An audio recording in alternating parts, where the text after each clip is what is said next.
You might remember a few weeks ago I shot a video from coming out of a Dr. Joe Dispenza workshop, and I ended up donating, albeit becoming the major benefactor in moving an elephant skeleton from the Coal Museum in Reading University.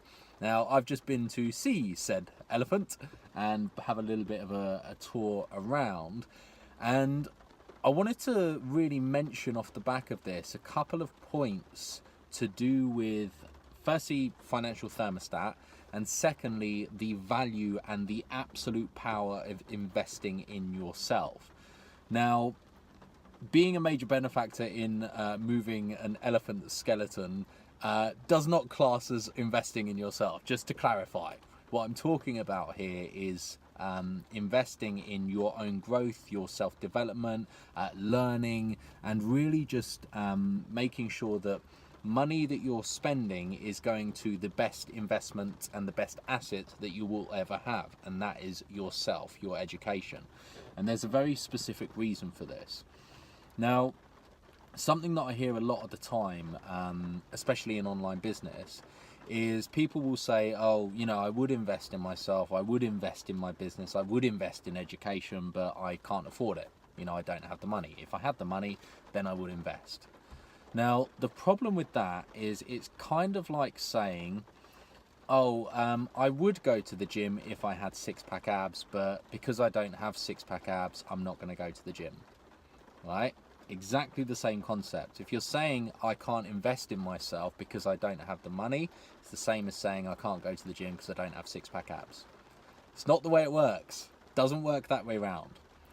If you want to get the money, right, if that's a goal of yours to improve your income, improve your wealth, improve your lifestyle, and, you know, basically achieve your financial goals, and ultimately that leads to things like freedom, spending time with who you love, doing what you want instead of what your boss tells you to do, and all those kind of things. If that's a goal for yourself, then you've got to get rid of the mindset of I can't because I don't have the money. Not having the money is not the reason that you don't or you can't. In the same way that not having six-pack abs is not the reason that you don't go to the gym. And I'm not saying you don't go to the gym, it's just an example, right? But you've got to lose that belief. You've got to stop saying I can't because I can't afford it, and instead you have to start saying, how can I afford it? How can I do X, achieve Y, despite not having the money in my bank account? That's a shift from a fixed mindset to a growth mindset. And until you make that shift, you're not going to increase your financial, you know, your wealth. You're not going to develop an abundant mindset as long as we're still running that dialogue of, oh, I can't afford it. You've got to lose that, right? The point is, if somebody wants something enough, and I use an analogy I call the gun to head analogy quite a lot. If you had a gun to your head and you had to find a way to come up with the money that you're saying you can't invest in yourself, in your growth, in your development, in moving forwards, if you had a gun to your head and you had to find that money, you would find that money, because you must, because you have no choice, because it is do or die.